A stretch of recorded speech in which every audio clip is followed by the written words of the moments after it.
Kembali lagi di Lensa Football. Pemanggilan Timnas Indonesia memberikan dampak positif pada pemain-pemain di Liga 1. Beberapa nama yang baru bergabung langsung memberi pengaruh besar bagi klubnya. Meski hanya mampu membawa Timnas Indonesia ke semifinal, namun Shin Tae-yong berhasil memoles permainan skuad Garuda. Berikut 5 pemain polesan Shin Tae-yong yang langsung gacor bersama timnya di Liga 1. Di urutan pertama ada Ramadan Sananta. Sananta memang tak banyak mendapat menit bermain bersama Timnas Indonesia di Piala AFF 2022. Namun, bersama PSM Makassar, dia menjadi bomber andalan yang mematikan di Liga 1. Terlebih saat ini PSM menempati peringkat teratas klasemen sementara ini. Meski begitu, ia mampu menyumbang 1 gol ketika skuad Garuda melibas Brunei Darussalam. Proses latihan selama 1 bulan dari pelatih Shin Tae-yong rupanya memberi dampak pada permainan striker berusia 20 tahun tersebut. Terbukti, ia mampu mencetak 2 gol bagi PSM Makassar di laga kontra PSS Sleman pada pekan ke-18 lalu. Sananta turut mengantarkan PSM menang telak 4-0 atas PSS Sleman pada laga pembuka putaran kedua Liga 1 2022-2023. Sejauh ini, Ramadan telah mengemas 5 gol dari 8 laga yang dia jalani di Liga 1 2022 hingga 2023. Catatan yang cukup produktif bagi seorang penyerang muda. Nomor kedua ada Ilija Spasojevic. Hampir sama dengan Sananta, nama Spaso juga sering menghiasi bangku cadangan Timnas Indonesia di Piala AFF 2022. Meski diturunkan dalam 5 laga, penyerang berusia 35 tahun itu hanya mencatatkan 127 menit bermain. Spaso hanya mencetak 1 gol untuk tim Garuda di Piala AFF 2022 ketika melawan Brunei Darussalam. Sepulang dari Timnas, Spaso langsung memborong 2 gol untuk Bali United pada pekan ke-18 Liga 1 saat melawan Persija Jakarta. Sayangnya Serdadu Tridatu yang sudah sempat unggul harus kalah 2-3 dari Persija. Seiring berjalannya waktu, Spaso semakin matang sebagai seorang target man.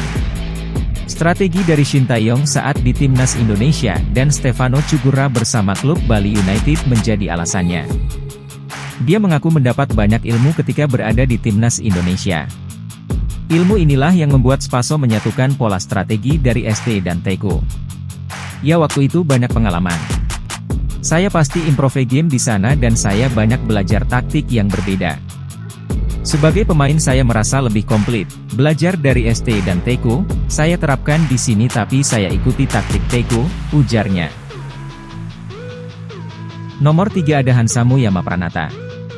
Di laga yang sama, Hansamu juga membuktikan diri bersama Persija Jakarta saat melawan Bali United. Hansamu mencetak 1 gol. Sekaligus ia menjadi man of the match di laga tersebut. Hansamu Yamapranata pun mengucap syukur atas kemenangan yang diraih tim Macan Kemayoran. Alhamdulillah, Persija menang. Itu yang utama.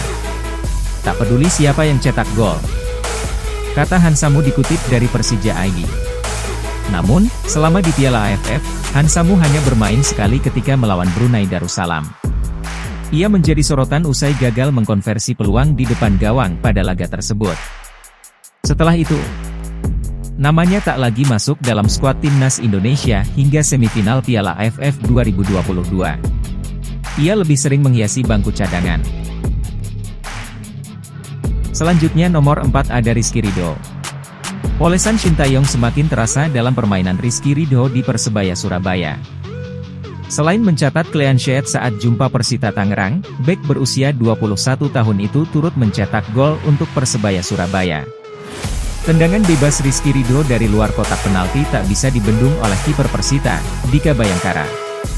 Di Piala AFF, Rizky Ridho diturunkan dalam 4 pertandingan tim Garuda dengan catatan 10 clearances, 2 blok, dan 2 intercept.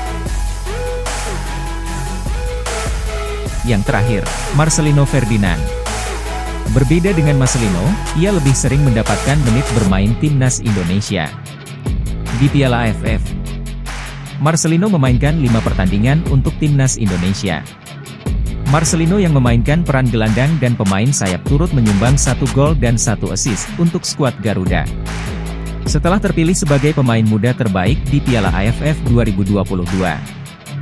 Marcelino Ferdinand langsung unjuk gigi bersama Persebaya Surabaya. Pemain termuda timnas di Piala AFF 2022 itu mencetak 2 gol dari 5 gol Persebaya ke gawang Persita pada pekan ke-19 Liga 1. Salah satunya adalah gol cantik yang dicetaknya dari luar kotak penalti. Pertandingan ini merupakan laga pertama bagi Marcelino usai membela timnas Indonesia di Piala AFF. Pemain berusia 18 tahun itu pun merasa bersyukur karena bisa menunjukkan penampilan terbaik. Dirinya pun menyebut tetap bermain NJ menjadi salah satu alasan utama Persebaya Surabaya meraih kemenangan.